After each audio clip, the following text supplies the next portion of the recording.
Welcome to the Mies Podcast. I'm your host, Josh Sharkey, the founder and CEO of Mies, the culinary operating system for food professionals. On the show, I'll be interviewing world-class entrepreneurs in the food space that are shifting the paradigm of how we innovate and operate in our industry. Thanks for listening, and I hope you enjoy the show. Yo, they say art mirrors life with every stroke of the pencil. I'm giving you folks a glimpse into my experiences you could trace like... My guest today is a chef that you probably know, but if you don't, I think it's incumbent upon all of us in the culinary industry and beyond to get to know what he's doing and the impact that he's driving in the U.S. Dan Giusti is the founder of Brigaid, an organization dedicated to helping institutional food service like public schools and prisons create delicious, wholesome food and generally just thrive as food service operators. And there's a catch here. Prior to founding Brigaid, Dan did not have a background in institutional food service. Rather, he was the chef de cuisine of NOMA restaurant, lauded, of course, as the best restaurant in the world for quite some time. Dan spent the majority of his career working in the upper echelon of fine dining. That said, I think he actually values his leadership and management skills far more than he does his creativity as a chef. In getting to know Dan, I can tell you that he's also one of the most humble people you will ever meet. Dan and I talk about what it's like working in these school systems and where there's opportunity for improvement. And more importantly, Dan continually praises the incredible people that are working in these food service establishments. On top of that, we discuss what it really means to be a chef and where our responsibilities lie, how reviews and rewards can sometimes have a negative impact on the motivations of chefs. And we spent a lot of time talking about his plight to improve the food system in America. I'm really grateful that we have chefs like Dan using their craft to effectuate positive change in our food system. And I learned a lot, and I hope you enjoyed this conversation as much as I did.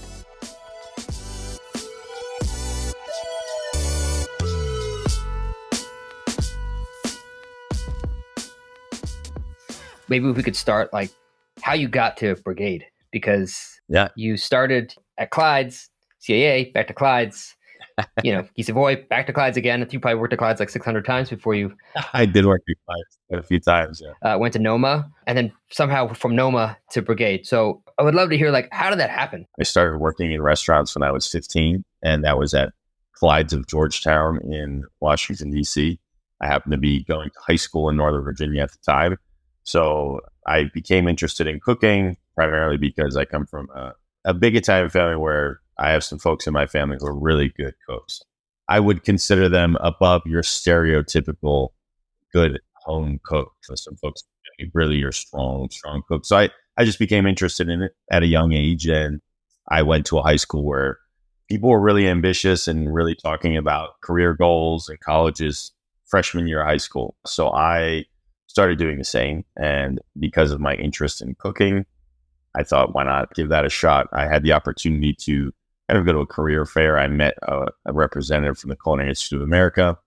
So that woman told me that I should get a job. So I got a job. I can't really remember. I think actually she knew the corporate chef of Clyde's and she put me in touch with him, at which point I was able to apply. And then I got a job. So I started working in kitchens when I was 15. In that kitchen, I was primarily doing a lot of prep work the first year that I worked there. So just cutting things and whatnot. And really through high school, I continued working at Clyde's Georgetown and worked my way up. And by the time I was a senior in high school, I was doing most of the work in that kitchen. So working all the different stations on the line. And that restaurant is a very, very busy restaurant. I would say that stations that I worked at during certain services were some of the hardest things I probably have ever done in my career, like working the grill station during Saturday brunch was always interesting because I had a big grill, and on each side, on the left side and the right side of the grill, I had 4-inch hotel pans with water that you would poach eggs. So on that station, you would do burgers, toast buns, cook burgers to temperature, and then you would also do eggs Benedict. So you toast English muffins, do eggs Benedict. You would get rocked. It was like super busy. I learned a good amount in high school. By 18, I was pretty good. I mean, in the grand scheme of things, not amazing, but I would say that if I worked that station now, I would probably struggle. And then when I was a senior, I applied to go to the Culinary Institute of America. I got accepted. I only applied to one school, and then I went there. So really leading up to CIA, though, my kind of idea of working in restaurants was just I enjoyed being in a restaurant. I enjoyed the environment. I enjoyed cooking. By that time, I was involved with, coming up with maybe like the soup of the day. I would make the soup of the day and would get great feedback on it. And that was amazing to hear that positive feedback. So for me, that's what working in a restaurant was. It wasn't about, I didn't really know much about famous chefs or fine dining restaurants. It's just, it was a little bit of a different time. This was in 2002. This is like kind of network was just kind of coming about, but it wasn't like now where you see all these Netflix shows and all these famous chefs. But then I went to culinary school, and like literally, I swear it was like the day I got to CIA, people were talking about like, where are you going to go on your internship in basically like 5 to 6 months. And it was all about, all these restaurants, a lot of which were in New York City, and where are you going to do your internship? And do you know who this chef is? And it kind of like boggled my mind because I wasn't familiar with all these places. But very quickly, being an ambitious person, I was like, okay, let's start researching these restaurants. This is what it's about, I guess. Like, I'm going to be successful as a chef. Like, this is the direction I need to go. And so that's kind of really put me on this trajectory of starting to really think about a career in fine dining. I did my internship at Oriole in New York City, and that was my first taste of like working in a more kind of upscale restaurant. I was there for a few months for this internship, and I really liked it. Went back to school, finished school, went to Italy for close to a year, worked in a Michelin star restaurant there, really liked it. Came back from Italy, went to work for Clyde's again in one of their big restaurants that had 500 seats. So it was a different one. And I really liked it. I liked that environment. Because I think I always liked the management component of working in restaurants too. So in a bigger restaurant, there was a lot of people, there were systems, and I think I really enjoyed that. But I still had this itch for like fine dining. So Clyde's is not a fine dining restaurant. Part of the Clyde's restaurant group, there's 1789 restaurant, which is also in Georgetown, which is their fine dining restaurant. So from that Clyde's, I went to 1789 as a sous chef.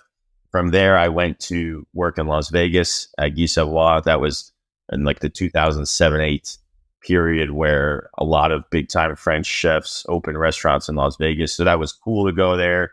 That was probably at the time, Oriole was fine dining, but going to Guy Savoy, like everybody was wearing like, laundered Brigaid jackets, and then there was carpet in the kitchen and granite countertops and Multani stoves. And that was my first kind of introduction to like that level. And I was like, this is wild. I didn't particularly enjoy living in Las Vegas. So I was really just there for a year, went back to 1789 now as the head chef. They hired me as the head chef, and I was 24 at the time. And that restaurant had been there forever. And this is like a really well-established restaurant in Washington, D.C. that was very well known for rack of lamb and Caesar salad and creme brulee. And I came back like a cocky 24-year-old from Las Vegas. And I was like taking everything off the menu, changing the menu. And I would chalk up my 3.5 year tenure at 1789 as like maybe one of the biggest growing experiences in my life. It's like in terms of personal things, like becoming an adult. I did a lot of things because I thought it made sense, and I was trying to change a restaurant that didn't need to change. And it was tough. It was a tough time for me in that I think I just kind of missed the mark in a lot of ways. And I learned a lot. I learned a lot about people. And basically, after about 3 years, I was like, I still had this itch. I was like, I want to go work in a restaurant. I want to go higher. I want to go see if I can work, at the top. I basically made a list of restaurants, and it was, at the time, it was NOMA, it was the Fat Duck, and Alinea. I wrote to all three of them. Now, being someone who had worked at Guy Savoy, and that was really the only place I worked of note, thinking I'm going to write to these three restaurants, two of which were in different countries, was pretty ambitious. The Fat Duck, I never heard from them. Alinea, I was able to set up a kind of a 2-day trial to go there. And then at NOMA, I was able to kind of get in there and schedule like a 2-week trial. So went to Alinea. It wasn't necessarily my cup of tea. It was cool what they were doing. I just don't think it was like my style. Like I didn't really fit in there, I guess maybe. But I also was planning to go to NOMA a couple of weeks later. So I went to NOMA, loved it. Basically went back without a promise of a job, went back to DC, quit my job at 1789, moved to Copenhagen, was able to get a job at the very kind of bottom level upon getting to Copenhagen. And then really after about 8 months, I was considering what my next step was, because I didn't really think I was particularly doing a great job. At the time, I think I was like 28, 29. Most of the people there were like 21, 22, running circles around me. I had been in a job that really became primarily administrative at 1789. So I was rusty. Like I didn't think I was doing an excellent job. Yeah. After 8 months, I was like, I went to the head chef at the time, and I was kind of like, hey, I don't know if, I'm doing a great job here. I think, should I leave? And he basically told me that that he was leaving within the year, and they wanted me to become the next head chef. So within 8 months of being there, I was kind of told that this was going to be my new role. And, it was just as daunting as it was exciting. And then, basically for the next 6 to 7 months, they brought me up to the level where they wanted me to become the head chef, and I became the head chef and then held that position for 3 years. What was the gap of so you thought you were doing terrible. They thought you should run the kitchen. What was it that you thought was going so wrong that they didn't? I think for me, I'm a very self-critical person, and I saw a lot of people around me who knew a lot more than I did. They were more experienced than I was in terms of the ingredients we were using or different techniques. I think up until that point in my career, I never looked too much into maybe my abilities beyond the kitchen, whether they be like organizational or from a character perspective or leadership perspective or management perspective. It's not something I don't think I ever really looked at in myself. I do very much now. I find that those are really my strengths. And in a place like NOMA, when you're there, you see all these people that are just so talented when it comes to food that it's hard not to just compare yourself to them in that sense. And that's what I did. And by no means was I ever even close to the most talented person there. There were so many people that were so talented and incredible when it came to food and so creative. And that wasn't me. So I think for me, I thought I fell short in that sense. But in other ways, I think I had a lot of strengths. I think that's where it came from. They saw someone that could be in charge and could lead the kitchen. And I just didn't see that in myself at that point in my career. Isn't that so interesting how the old saying, comparison's the enemy of joy. So much of what we struggle with is internal. It was crazy because I literally, when I really think back at that moment, I'd spent a lot of effort to try to get there, to try to get to NOMA. And then I was finally there. And that first 7 months or so was really hard for me, but it did fly by. And then to think, I remember man, I'm going to have this conversation now. Should I even be here anymore? This kind of seems silly. I was so in that mindset that things were not right and things weren't going well. And I just had no idea that in fact, they really were. And I just didn't see it at all. And when I look back in retrospect, now I feel like I'm so in tune to kind of what's going on around me and where I stack up and very self-aware. And I don't know what it was, but at the time I clearly was not. Can you pinpoint some of those leadership skills or management that are sort of some of your superpowers? It's obviously it's a different skill set, right? I think one of the things that I have become good at, and I think I was good at that and maybe just didn't realize it as much, is I think first of all, it's this idea of being okay with and understanding that you don't need to be the best at everything. And if you are leading a team of people, that in fact, it's extremely important that you understand your own limitations and can really utilize and take advantage of the people around you and your team and say, wow, okay, this person's, and not let your ego get in the way of that. It's very easy to be well, I don't want to recognize that this person next to me is better at this than me. I don't want to do that. But if you can't do that, then that means you can't really take full advantage of the people on your team. So if you have someone next to you who's better at something than you are, and you're okay with recognizing that, it's wow, okay, well, I have a gap here. I'm not very good at this, but this person's excellent at it. So let's utilize that. I think that's really important to be very self-aware, know what your strengths and weaknesses are, and know how collectively as a team you can do things and how that works. And I think that also allows you to determine and decide what maybe you need to work on. Because I think sometimes as a leader, you can get caught up in working on things that maybe you don't really need to work on.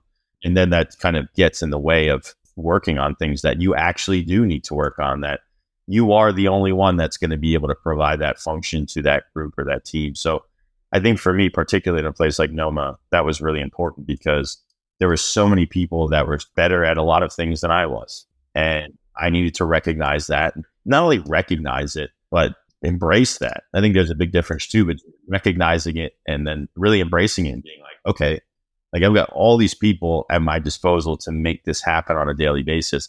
And that's kind of how I do things till this day. It's just being self-aware and not letting that be a negative thing. I think it could be very easy to look at someone and say, wow, they're better at this than I am. It doesn't need to be a negative thing. That's just, because I'm a firm believer that we all have strengths. We all have weaknesses. The person next to you might be better at something than you are, but surely you're better at something than they are. And that's just how the world works. We all have our strengths. So I think embracing that and using that to your advantage is really important. Yeah, absolutely. And you said self-aware, but I think also like being humble. You're clearly like the first time we met, that's the first thing that I felt was like this humbleness to you, which you have to be if you're going to run a kitchen like NOMA, because everybody is at a really high level, and you have to be to build something like Brigaid. You got to be humble. You got to be humble. And I think to a fault, sometimes I can be humble. I think sometimes you do have to step up and you are in charge, you're a leader, and people want that. People want to see that. People want to see you. But I think for me, a big part of being self-aware, you have to be humble because you have to recognize the fact that there are people that are always going to be better at things than you are. And that's wrong with that. Yeah. The more comfortable you are in that, I think the stronger you can be as a leader. Like the more comfortable because I think if you're not comfortable with that, you reach for things, you get involved with things, or you're using brain power and you're getting frustrated about things that just waste energy. If you're comfortable with who you are and what you're capable of, and you can just stand behind that, you're not wasting any energy. Yeah, 100%. And I think the idea of just also being okay with it is so important. I don't think you could have started Brigaid if you weren't someone that was okay knowing that, like, yeah, there are people that it's just like any sort of entrepreneur. Like I feel the same thing. Like no business would ever be started if the first question was, is somebody more equipped than me to do this? Is someone better than me at X, Y, and Z? Because if you dwell on that, you would never fucking start Brigaid. You know? Sometimes part of the strength of a person is like, I started Brigaid. I started it. No one else started it. I started it. I think you need to that's a strength to make a decision at a certain point in time and do it. That's a strength. And I think there are too many people sometimes questioning themselves like, oh, no, good for you. Like you made a decision and you went for it and you did it. That's something to be excited about and something to celebrate, I think, all in itself. 100%. Let's dig into Brigaid a little bit because, and to start, because we're going to talk a lot about like what it's like in the school system, the people, the kitchens. There's probably a lot that's very different from working at NOMA or Clyde's or anywhere like that. To start, maybe what's the same? Like, what is the same about what you do today relative to what you were doing in kitchens? Whether that's sort of like how you go about your starting a day, emotionally, tactically, like is there lineups? Like what about like what you do today is like the same? I think in terms of like the physical aspect, the motions I go through on a daily basis probably couldn't be more different than they are now. In terms of working in a restaurant as a chef of a restaurant of a singular kitchen versus being an entrepreneur who has chefs working in organizations all around the country, my role is very different as well. The organization is very different. So in terms of the physical aspect of it, I don't think it could be any more different. I think a lot of the work I do is very much rooted in communication, speaking with people, meeting folks in kitchens, whether they're staff in kitchens or people running food service programs. I don't do a tremendous amount of hands-on work with food anymore. I just don't, that's not part of my role. But I think in terms of the mindset, I think it's very similar. And that's a thing that I try to preach with our team. I try to preach as we look to get more chefs to join our team, is this idea of when I was at NOMA, there was kind of no limit as to how good things could be. The expectation was that they were right. There was like a right and a wrong. It was either as good as it can be or it wasn't good enough. And that was the expectation of guests. They would come in and their expectation what it was going to be the best meal they've ever eaten in their life. And it was day in and day out, lunch and dinner, every single plate, trying to make them as good as they could be every single day. And I think that thinking should be applied across the board. And that what I try to preach when it comes to what we do now is you might be making a sandwich, literally heating something up, but the only limit to how much thought you can put into that comes from you. It comes from you and you only. If you want to decide that you want to obsess about how to heat something up that's in a bag, then you can do that. And the only reason not to do that is from you. It's no one else. So like we encounter this idea often that, and I hear it from most people, to be honest, and I think it goes across not just food, but anything really, it's like, if you're going to spend a lot of money on food, then a lot of thought should be put into that food. If you're getting a lunch for free at a school, then maybe you don't need to put so much thought into that. That's, again, just a decision. Now, of course, logistically and financially, there might not be as much money to be able to put into paying people to spend as much time as they can spend on something in say, a kitchen like NOMA, where you have a research kitchen, all this thing. But individually, on a kind of just an individual basis, you put as much thought into something as you want. And that's something that I preach a lot. And I think that's how mentally I approach my days now. Everything I do, it's kind of like, man, did we do this as good as we could have done it? Did we do this as well as we could have done it? And that's really kind of something I fell into when I was at NOMA. That was a mindset that was ingrained in me, and I don't think that will ever go away. Yeah. I mean, it's so interesting, like the paradigm shift that can happen. Having good food in not just schools, but any institution. Anywhere. I mean, it's the context. It's like, yes, the budget in a school is different. So therefore the food's going to be different. It's different people we're feeding. We're feeding kids, then we're feeding, these traveled diners. But again, within that context, it's like you can still approach it the same way. And I think that's where there's a disconnect. Scarcity has usually bred the most innovation throughout time. And I think we talked about this last time, but for me, it reminds me of like when a cook comes into your kitchen, within 5 minutes if they're a good cook, and it's not because of something you tasted. It's the way they walk, up to their station. It's the way that they open the box. It's how they put their side towel down and are there right angles. And it's the way that they open a bag, right? Those things all matter. And that's actually usually indicative of someone that's a really good cook. I bet that there's probably a ton of people working in those schools that have been there for years that either have the same propensity or actually do that already. 100%. I mean, a lot of the folks we meet in school kitchens cook at home, and they're great home cooks, and they've just been, the way things are set up at the schools, it's not really conducive to them like being able to show off what they can do. And that's for a lot of reasons. That's not the school's fault. There's nutritional guidelines, there's budgets, they might not have the right equipment in place and so on. But we meet so many people, and it's so cool and it's so fun when like you go into a kitchen and like you see someone doing something that they don't even recognize that like what they're doing is so like, it just makes you smile. It's like so exciting. Like a lot of the schools we work in, for example, do use kitchen towels, and like we'll go into some kitchens and you'll see all the towels and they've been folded perfectly in their order. You're just awesome. Like, it's so cool to see little things like that where people are working in a way that's just such at a high level. And the best part about it is no one's giving them recognition. No one's asking them to do that. They just do it because that's the kind of person they are. That for them, no one's even told them that this is a good way to do something. They're just naturally doing things in a way that makes sense to them, and they're just sharp. And I think of through all the times working in restaurants, meeting cooks, young cooks who are like so ambitious and passionate. And I hate to say it, but like you would try to like really get some of these themes into some of these cooks' heads. And like some people just don't think that way. It's a real struggle for them to work in a certain way.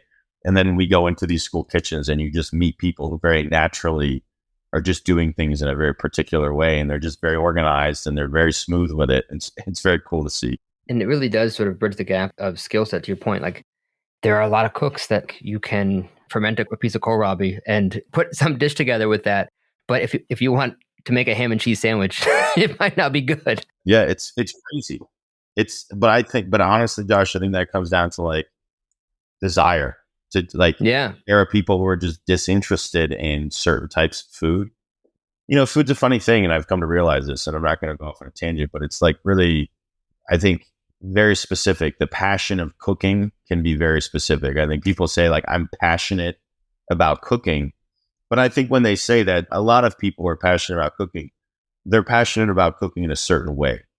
They're not passionate about cooking in general. They would be passionate about fermenting that piece of kohlrabi and making a dish out of it. But like you said, not passionate about assembling a ham and cheese sandwich the best way they could.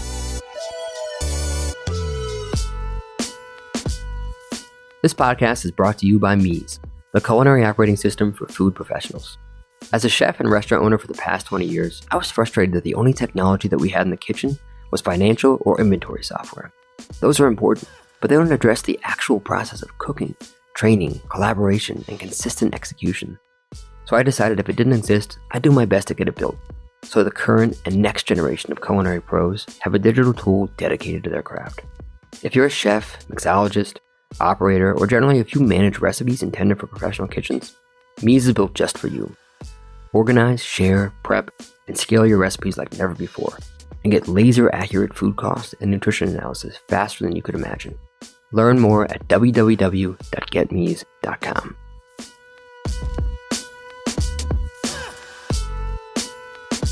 You know what? You went on a tangent, and this is something I was going to ask you at the end, but I was going to ask it now because I've been thinking about it so much over the last couple of years, really. Why do we cook, right? Because for me, like, I actually love the mise en place part of it, and like knowing that I have this list to do, and like in my timing when this is going to go in the oven, and knowing there's a braise going overnight, knowing like I have to taste this sauce, and like this thing is marinating, like that feeling, right? It's intrinsic. It is sort of still narcissistic. It's not as narcissistic maybe as taste my food, do you like it?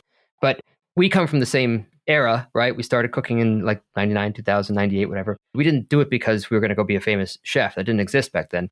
But we wanted something out of it that was gratifying, right? We wanted to be the best chef. We wanted to make sure people loved our food. And I think about like why over time, why do we continue to cook? And I wanted to ask you, have you thought about like, why are you a chef? You could do a lot of things. And now you're more than just a chef, obviously, but why are you in this industry?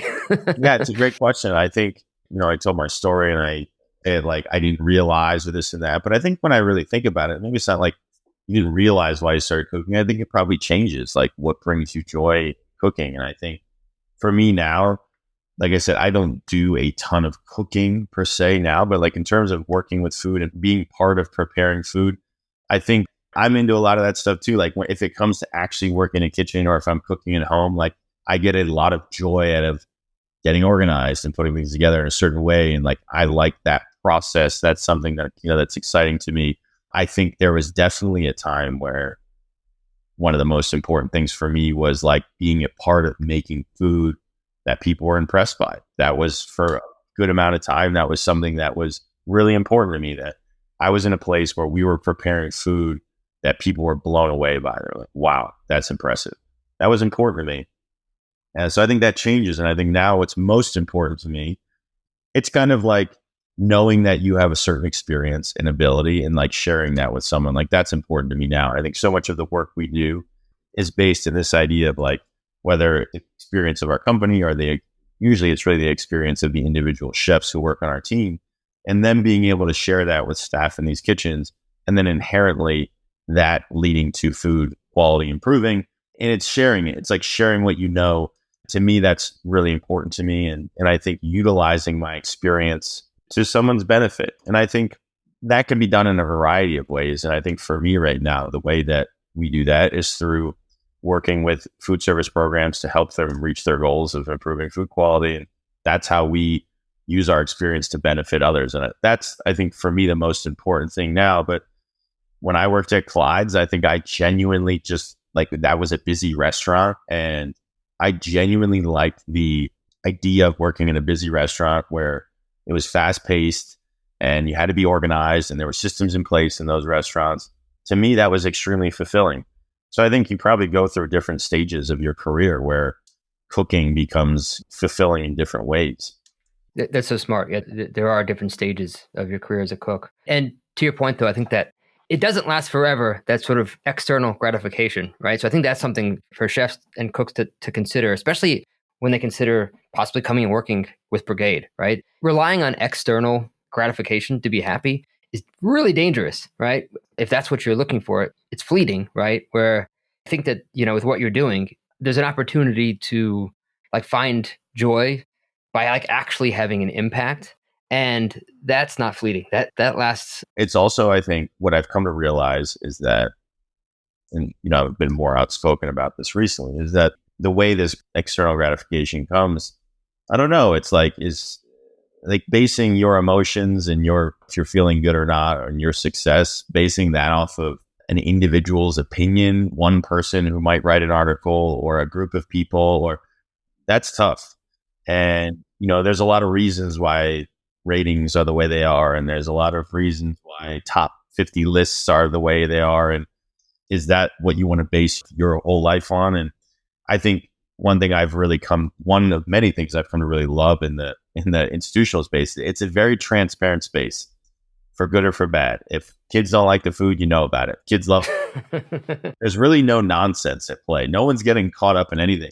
Yeah.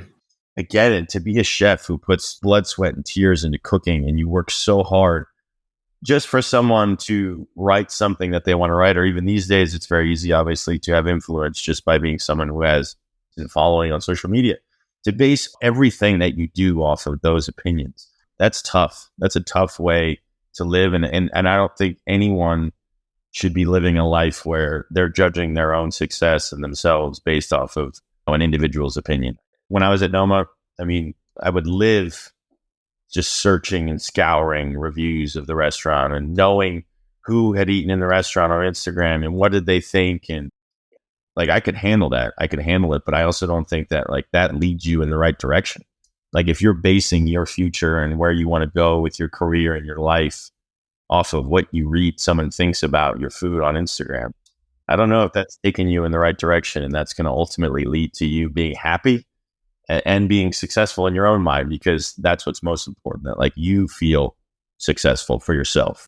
There's a big difference between feedback, like curating the right kind of feedback, as opposed to reviews or accolades, because you need feedback. You want to walk to a table and say, hey, how is that? And here is great, but it's a little acidic. Okay, if I hear that a couple times, maybe, because food, it is sort of subjective, but some things are objective. You also can't really be truly like putting your food out if the way that you make decisions is based on an arbitrary review. I'm assuming that's what a lot of people do. I mean, people who are like, I want to get 3 Michelin stars. And I'm not knocking people who have 3 Michelin stars, but like they're kind of like ways to go out and get that 3 Michelin stars. They're like things that these people want to see. Is people are working towards getting these accolades, working in that direction. And I think, a lot of chefs out there are very much influenced by that kind of thing. And I understand why, not only because obviously that feels good, but also that's going to drive business. And if you start a business, you want to drive business, and it's like a cycle. And like, so I get it. I don't want to knock chefs for chasing these things at all. But I just wonder, like at a certain point, it would always kill me. Like, honestly, like to be very honest, like when I was at NOMA, Renee, who's the chef of NOMA, of course, I would just look at him and I'm like, everything he accomplished in such a short period of time.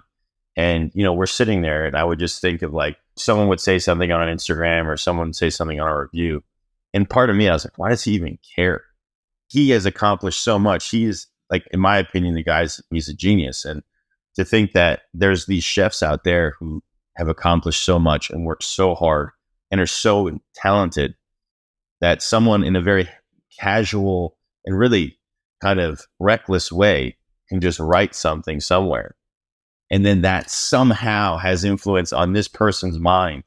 It's pretty crazy to think about. Yeah, and I agree. Like, first of all, it's about intention. It's not wrong to have 3 Michelin stars. I think if you love this and you're devoted to it, I think that's incredible. It's about the right intent. But part of that, I think, is also human nature. No matter what, Renee is a genius, and his food has changed the way we think about food. Some writer who has never cooked a day in their life, who might even this be their first job, and that could impact. It's less about, I think, about Renee, just more about it's part of human nature. Is that once you're in that environment, it's tough. It's hard to sort of, distinguish between the two. And if that guy was sitting in a room with Renee, he'd probably never say that. Sometimes I'll read an article and I'll like look the person up, and they're, not say there's anything wrong with people being young, but to think that like you can be like 23 years old and like write a scathing article about a restaurant that could literally ruin a restaurant, and maybe not have all the facts or not completely understand it or not really have the experience to understand the full depth of what you're talking about. That's the world we live in. Like, that's okay. Like, that works now. Like, you can do that. Like, if I'm a chef in a restaurant, that's a tough reality to wake up to every day. It's also not isolated to being a chef. Anytime we put ourselves out there, anytime we do something, Elon Musk just like changed the entire world yesterday, launched a rocket that it ended up exploding, but like the ability to get to Mars is now possible. No one else is testing that. No one else is building these kinds of rockets. But the headlines are rocket explodes and it's a disaster. Yet we like literally broke new ground, and you started Brigaid. There's probably lots of people, maybe on the other side of the coin, they're like, school systems are never going to change. Why are you wasting your time? Who's this fancy chef trying to like change the school system? No matter what we do, you put yourselves out there, there's always going to be people that put you down. But it's also like how you let it affect you. Choose not to be harmed and you won't be. We went off on a bit of a tangent. I didn't mean to go down the NOMA rabbit hole, but I'm glad we did a little bit, and maybe we'll circle back on it. But I want to get back into Brigaid. I want to learn some more about like what goes on there. So you talked about before about like you started it at 1789 and you changed the whole menu. I think as chefs, a lot of us have made this mistake where we step in and we just change everything without like learning people's names or why this dish is the way it was. And is there a reason customers keep ordering it? I'm sure you learned a lot from that. Fast forward, you started Brigaid. I got to imagine you step into these kitchens in schools and you're like, okay, holy shit, there's a million things that I need to do. Did you start off that way of, okay, I'm going to take my time? Or did you jump in full force and then have to sort of learn the hard way again? As much as I learned at 1789 in that experience, I definitely didn't learn enough, maybe, because the first interaction we had, and when I first started Brigaid, I hired 2 chefs, and we hired them. They started in June, and we were getting ready for the following school year, which would have been the first time we'd ever cooked in a school. And our idea was, you know what, that we're going to start slow. We don't really know how things work. So I think our intentions were right. We don't know what we're doing. This is the first time we're going to do it. Let's look at the menus. Let's see maybe if there's some small stuff we can change. And the more we looked at the menu, ego got the best of us. We changed it, basically the whole thing. Really not taking into consideration, first of all, the fact that we had no idea what we were doing and really no idea what to expect when it came to starting in the schools. We had no idea what kids were going to enjoy, what they weren't going to enjoy. We really had no statistical information from the previous years, which that was on us because they had that information. Like some of these things that we were taking off the menu, the kids really enjoyed. But it's like it didn't matter to us. For like, this isn't what we want to serve to kids, so we're going to just take it off the menu. We didn't take into consideration the staff, what this would mean to them by making these changes, and would it become overwhelming? And so needless to say, we did all these things and we started the school year, and it was a bit of a disaster. The one place we were successful was we were making meals that we could, and we weren't even doing it consistently, but we could put together a few meals and take a picture of them and show them on social media. And people thought that was cool. People were like, wow, it's pretty amazing that you can make this meal from scratch for $1.25. That's where we were successful. A lot of the food we were serving, the kids didn't enjoy. There were a lot of kids who depended on meals, who were choosing not to eat because the food that we were serving at the time, they didn't feel comfortable with. The staff felt very overwhelmed, and that was a lot for them. So really anything that could have gone wrong, I would say, went wrong because we did not really think it through, and we just wanted to come in as chefs and kind of do what we thought was best. Look, I think we probably all would have done a little bit of that. How does it work today when you step into a new school? Yeah, so now it's so different. The first step, we do what we call an assessment. So whether it's 2 schools in a school district or 150 schools in a school district, we go to every single school. We look at the equipment. We look at the size of the school. We basically try to get the gist of the whole program collectively. You know, in a lot of these school districts, you might have one school that has all the equipment in the world and another school it has a warmer, and that's it. So in order to really be able to give proper suggestions and advise, we need to understand the full extent of what's going on. So looking at all the kitchens first, understanding the labor models, understanding the menus, interviewing people when they're available. So understanding what's successful, what's not successful. And then really moving into the most important part is, this is your program. So speaking to X school district, this is your program. Where is it at right now in your mind? What's going well? What's not going well? What are your goals for this program? So everything we do in the context of what they're trying to get to. Who's the you in that equation? What's that? Whose goals? Is it the school system's goals? School system goals. So, you know, in the beginning, I did have this idea of, we Brigaid are going to have this model where we're going to go implement this model across the country. This is how it's going to work. So we quickly went away from that once we realized that every community is different. Every food service program is different. And who am I to go into whatever part of the country and say, this is how you should feed your community. This is how you should work with your staff. Now, obviously, we have a certain level of expertise, and obviously there's a certain level of expectation from Brigaid and our chefs to advise on things. That's what we get paid to do.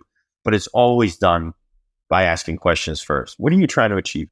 Do you like serving this food? Is this particular meal something you're excited about? It is perfect. That's great. Let's keep it on the menu. This is something you're not excited about. Well, let's find an alternative to it, and really trying to gather as much information as possible. That's why so much of what we do is based on the chefs we hire. We don't have some slick model that we're trying to implement that's like a cookie cutter thing that we put in place in different districts. It's the people. We hire chefs that we feel are strong chefs that have the right experience and the right background when it comes to working in a kitchen, but they also have the right character to go into this situation as a representative of an outside organization and to work with the food service programs, help them reach their goals. And that can mean very different things in very different places. Some school districts we work with really are already doing a lot of scratch cooking, and they really have a lot of great systems implemented. Some don't. Some, they're really at those beginning stages. So, of course, where we start can be very different from place to place. Yeah, absolutely. If you don't mind, I'm just going to ask some random questions just because I'm just curious. How's the government involved? Is there like, are you subsidized at all? And is there like regulations to like, do you have to get approvals for the food that you're cooking? Or? Yeah. So basically, in a nutshell, the way it works is there's what's called the National School Lunch Program, and that's administered by the USDA federal level. So if you're a school district, which most public school districts participate in the National School Lunch Program, if you're a school district participating in that program and you serve a meal that meets specific nutritional guidelines, these guidelines are given to the school districts, you get a certain amount of money back from the government. If you do not meet those guidelines, you don't get that money. So basically, that's how it works. So all of these school districts participating in the National School Lunch Program follow these guidelines. There is a system in place to prove that they are following these guidelines. So there's a good amount of administrative work that needs to be done, and basically proving that you're following the nutritional guidelines, that you're documenting how many meals you're preparing, you're documenting how many meals you're actually serving. This information goes to the government, usually first through the state, and then you get a reimbursement back from the government. So the way it works, and this is an important fact that I think most people don't understand, is you have a school district, and that school district has its own budget and its own fund. But in the vast majority of cases, that money never touches the food service program. The vast majority of cases, the food service program's budget is entirely based off of that reimbursement from the government that is specifically for food service. So when you hear these arguments, and sometimes where people are like, well, does it make sense to use money for the food or for new computers? It's really not the same thing. It's really a budget.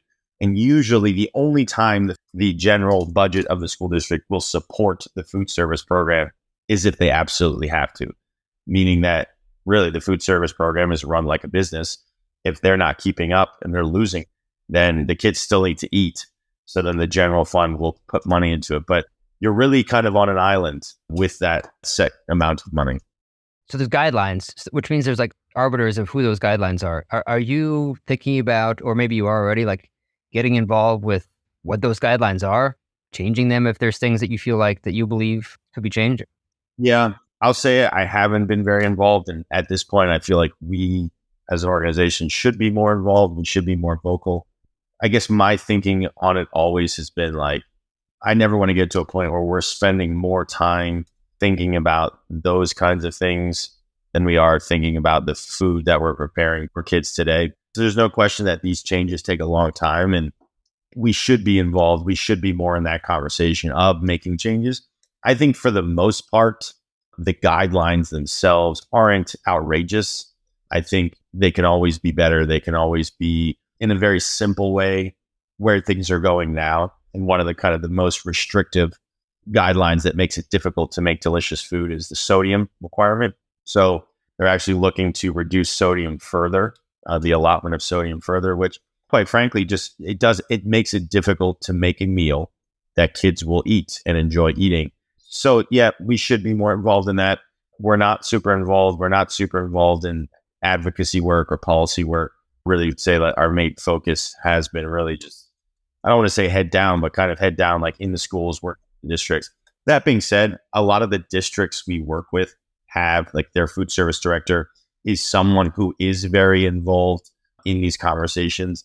And I will say that it's probably, to be honest, more effective for them to be involved in those conversations because they represent a school district, whereas we represent a private company. Through proxy, we are involved in the conversations because Obviously we have conversations with these folks in terms of what's working, what's not working, but it's definitely a big thing. And there's a lot of money at play as well as if you can imagine that one of the parts of the guidelines is we have to offer 5 components for a meal. You have to offer a protein, you have to offer a grain, you have to offer a fruit, you have to offer a vegetable, and you have to offer a milk. So I ended with a milk because that obviously it tells you something there that like part of what you have to offer. So there's a lot of business at play, a lot of things happening there. Yeah, that's interesting. The salt one's a tough one. I mean, my kids, they eat Maldon salt like it's candy. Yes. Sodium Well, it's tough because you end up in a place where you just wonder, like, look, I'm not the most healthy human being on earth, but I've turned out well. Like sometimes I ate sweet things as a kid. Sometimes, I ate candy. I ate things that have enough salt to make them taste good. And I do think we are going down a road with some of this food sometimes where I'm just wondering, like, is this necessary? There is a problem across the country. There are significant health problems across the country. But is it completely related to some of the adjustments that are being made? I don't know. I don't know if one really knows. Yeah. Well, I mean, you said something the first time we spoke that essentially like your primary goal is make sure the kids are eating. That's a good point, Josh, because I think when people think of the National School Lunch Program, the conversation is primarily about nutrition. And don't get me wrong, when we're feeding kids, we want that to go hand in hand with good nutrition. Of course we do. Proper nutrition, of course we do. And that oftentimes the case, that's how it happens. But if we do need to discern between making sure a child eats versus the nutrition piece, then we'll do it. Meaning, like, for example, cereal is always a great one. Kids really want to eat cereal that is the name brand cereal that all kids like, the Cinnamon Toast Crunch and these things. And, are they the best things for you? No, they're not. But if it's the difference between a kid eating breakfast who maybe has not eaten since the day before lunch at school and not eating breakfast, then in my opinion, then that's okay. There are plenty of folks out there who will tell you that it's better off they don't eat that at all. And I completely disagree with that. And I think that's coming from a place of ignorance, to be completely honest with you, because if you see kids who aren't eating, it's pretty hard to say, oh yeah, you know what? Like, I rather them just continue to not eat than eat a cereal that has a little bit of sugar in it. Like, it's just kind of crazy. It is a tough conversation. I mean, I'm a parent of 2 children, and I'll tell you, my son, there's so many things he won't eat. Yeah. I would kill for him to eat some cereal if it meant that over not eating breakfast, because there are like breakfast and lunch will pass by where he just doesn't want to eat any of it. And I'm like, just please eat something. I'll take Cinnamon Toast Crunch over nothing any day. Sometimes I'll post things on Instagram where like we made like a cinnamon roll from scratch and served it for breakfast. And people are like, well, that's great, but like, is that really what we should be serving kids? Where did we get to a place where like eating a cinnamon roll every once in a while was like something we can't do? I think that's very odd to me. Obviously, it's all in moderation, but either way, I'm sure it's a lot of stress. So, okay, a couple more, even more random questions, and then I'm going to move on here. So it's Monday to Friday. How do you operate a kitchen where everything is done on Friday after school and you nothing happens on the weekends? Yeah, it's tough. It definitely mentally, it's an interesting thing. I mean, for sure, you're planning in a way where, first of all, Monday's menus are just significantly easier than the rest of the week. One thing that's actually very different that we've seen in school kitchens than, say, a restaurant kitchen is it's a pretty common practice. No matter what's going on, it's Tuesday. This is what we're serving for lunch. We're going to make it today. It's Tuesday, and that's it. There's no advanced prep. So a big thing that we work on with school districts is like, okay, like Monday's menu is light because it's Monday and we just came out of the weekend and you have nothing really prepared in advance. So Monday menu is light. We have the afternoon to kind of get ready for Tuesday or Wednesday, Thursday. And there's no days that are like what you'll see in a lot of school kitchens. There's days that are like crazy busy and it's super chaotic. And then there's days where like nothing's happening. And we try to get everybody to even that out. So yeah, it's different.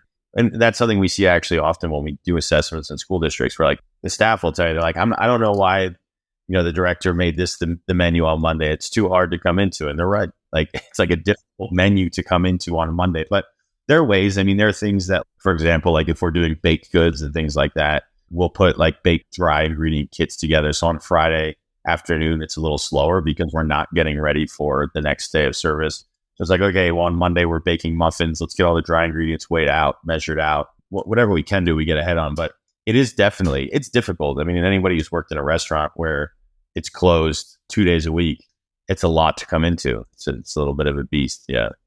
Yeah. And imagine like a lot of what you have to figure out is what is most important being just that they can actually execute it more than like the actual food that you decide to make is like, can you execute this every day? Yeah. Sort of like the notion of like, it's more important what you can do consistently every day than one amazing thing you can do once in a while. And then to compound that theme, back to this idea that in any school district, it could be a 3-school district that the capabilities from school to school are very different. So we're always looking at the lowest common denominator. So it's like, okay, if there's 10 schools in the school district, yeah, this school has a tilt skillet, this school has a kettle, this school has 6 burner stove, but this school only has 2 ovens. So like that's the lowest common denominator. We know that every school has 2 ovens. So whatever we're asking the staff to prepare needs to be able to be prepared in 2 ovens, a tilt skillet. So much of what we do is figuring out too, like across the board, how can things be made and how can they be made in a way that's not only consistent, but that's not going to be so burdensome for the staff. Yeah. But man, you must be learning so much that, like, I mean, this is a long play, obviously, what you're doing, be years and years of working on this, but that's what innovation is, right? Like what we can do today is always limited to like the technology or the capability we have. And then as that sort of utility delta increases, you can do more, but you're learning like the constraints here. I want to ask you like what you think about the future of Brigaid and what you're doing, and also just generally, and I might be sort of assuming some things here. Why are schools and hospitals, some like office buildings, cafeterias, why isn't it like good food oftentimes? And is Brigaid here to change that? Yeah, I mean, I think I've said it before that I think that there are a lot of limitations within institutional food that make it challenging. And I think that's a big part of the reason why it is the way it is. But I also think a big part of the reason the way it is because people who are trained to cook, trained to train other people to cook, who are chefs, do not work in the space. And more about the people who don't work in the space than the people who do. We meet all these amazing people all the time working in institutional kitchens. They're usually not chefs. The people who run the programs are usually not chefs. They're usually people with more of a dietetics background. So this is no knock to them at all. They're great people, hardworking people. But most of them are not trained to run kitchens and trained to prepare food. So again, in my opinion, and this segues into the answer to your question really, is that like if more chefs, more of the right chefs, meaning chefs that have the right character to do this work, they're patient, they don't have egos and so on, get into the institutional food space, inherently the food will be better, whether they're working for Brigaid or not. One of my goals, of course, is that we can grow as big as we can grow and get as many of the right chefs in place in these positions as possible. But another one of my goals is just to change the narrative behind what it means to be a chef in general, like, or maybe a successful chef. Like being a successful chef doesn't just mean to work in fine dining. It can mean a lot of things. And I think I'm trying to get as much information out there as possible. What does it mean to be a chef in a school district? And what does that comprise of? And, and trying to entice more chefs to at least consider it. I'm not trying to persuade anyone to do this. I think make a decision to do it on your own. But again, that's such a goal of mine, is just to get more chefs in the space. And like I said, I think inherently there's no way that it would lead to food changing in this space. That would also probably, the more chefs in this space would probably also lead to more questions being asked about the guidelines that exist, which would also lead to change and so on. So I think having that kind of shift, I think would be huge. And it will take time, but I really confidently feel like it will happen. Yeah. I have to say, I mean, honestly, generally, Dan, like I've been in the restaurant industry my whole life. I'm so grateful that someone like you is taking this on, because it does need a change. And I think you've started a flywheel, right? To your point, more chefs get into this system, the more questions get asked, the more things start to slowly change. And it's not going to happen overnight. It's going to be a 10, 20-year thing, but that flywheel has started now. And I think that part's just, incredible. It's inevitable now, I think, as long as this keeps going. So like with that, like how do chefs getting involved with, again, you said whether it's Brigaid or not, but you're here. So like, let's just say with Brigaid, how do they get involved with Brigaid? I mean, with us, we have social media. We don't do a lot of promotion beyond social media. We have our Brigaid account on Instagram. I have my own personal account, which is just my name on Instagram. That's kind of how we get most of what's going on in our world out there, whether that's new projects or whether that's if we're hiring. We've been hiring consistently for the past several months. We'll continue to hire. We have several positions available now. Unfortunately, the way we work right now, we're hiring full-time chefs. We do have a lot of folks who reach out to us that are kind of looking to get involved in some way or another. We're not really in a position to do that. That being said, the positions we do hire for that are full-time are great positions. They're very well-paying positions with great benefits, but they're out there. They're happening. What I would say is if you're interested in this topic, if you're interested in this subject and like doing this full-time is not for you, just learn about it. Just pay attention to it. I think that's a good step to just maybe read an article, look at the guidelines, look at the nutritional guidelines, just understand them. I mean, I know a lot of chefs who have kids and they're always interested in terms of like, why are their kids getting served certain foods at school and this and that. It's just good to understand it. I think the more chefs even that understand the space, the better. Even if they're not going to say, this isn't for everyone. And I think this is like the misconception when people hear me talk is that like my expectation as a chef doing this work is that all other chefs should want to do this work. No, I don't think that at all. I do think though, if you're a chef, and especially if you're a chef who has kids and this is something that affects you, it is good to understand like the program and why it works the way it does, because I think you can also be helpful in just thinking things through, having an opinion on it. I think it's good. Yeah. And if they do want to be hired, right, it seems like you kind of want someone that's a little bit more senior that can step into a kitchen to start running it. That's a good point. Yeah, we're not really, again, I think a long-term dream would be that we can hire people that are maybe just starting in the culinary world and we can train them how to cook as well. But where we're at right now, we are really looking for chefs who know how to cook. They know how to run a kitchen. They've had some managerial experience. We're just really not in a position to train people on cooking and running a kitchen. We do a lot of training for our team. We have started to do training with our team on leadership skills, mentoring, coaching, things like this. But in terms of running a kitchen, having that skill set, we're really not in a position to do that now. So yeah, we are looking for that kind of level of person. And I would say, again, that we pay very much in line with that skill set. Are there certain regions right now, like for anyone listening, that if you live in this area? Yeah, I mean, a lot of hiring is happening in California, really up and down the state. I would say really from the Los Angeles area to Monterey to the Bay Area. We have positions in Fresno now as well. We are hiring in New York City at the moment. So these positions continue to get updated. Like I said, I think we've had a position or positions available and advertised consistently for the past 2 years without any gaps. Right? We're going to continue to be advertising for jobs. Cool. So it looks like they just go to chefsbrigade.com/join our team, right? Yeah, chefsbrigade.com/join our team, or on my Instagram account, which is dan.giusti, or Brigaid, which is just @Brigaid. We have the links there to apply as well. Awesome, man. Well, I'm really grateful you could take some time to come on and chat. My pleasure. Thanks to you. Is there anything else you want to tell chefs, cooks, people out there? I would just say, again, I think it's important to be open-minded as to, I wasn't always this way, and working in this space has made me this way. I always had this thing where when I first started this company, and I think I've been documented saying this, which is kind of embarrassing, that like I had this vision that we were going to do this work and we were going to change the way other people thought about food. And I think in retrospect, I've changed more about the way I think about food than anyone else we probably talked to. And that's just because I realized I was very closed-minded as to what, for example, what is good food? Like, what's your definition of good food? It's very different than my definition of good food and so on. And so I think it's just really important to be open-minded of what that means, because what it means to you will mean something very different to someone else. And I don't think anyone's right or wrong. As a cook, as a chef, especially someone who has maybe the goals one day to feed a lot of people, it's just good to be open-minded to what that could mean for other people. Yeah, absolutely. And even to your point about what is a chef, you're talking about these folks that have been working there for 20 years, that take it seriously, that really care. They're serving food. They're super organized. That sounds like a chef to me. That's a really good point too, to being open-minded of that title and what that position is. And I was in that same boat as well. If you told me when I was 18 going to culinary school that I'd ever work in a school or an institution, I would think that's a joke. And I couldn't have been more wrong. It is an amazing career. Whether you're a chef doing the work or you're working as a staff member in a school kitchen, It's very important work. It's very fulfilling work, and it requires the same skill sets. So yeah, there's no reason that we should be looking at these things differently.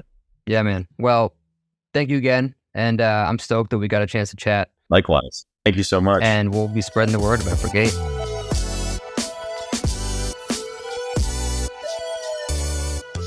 Thanks for tuning into the Mies podcast. The music from the show is a remix of the song Art Mirror by an old friend, hip-hop artist Fresh Daily. For show notes and more, visit getmees.com/podcast. That's GETMEEZ.com/podcast. If you enjoyed the show, I'd love it if you can share it with your fellow entrepreneurs and culinary pros, and give us a 5-star rating wherever you listen to your podcasts. Keep innovating, don't settle, make today a little better than yesterday, and remember, it's impossible for us to learn what we think we already know. See you next time.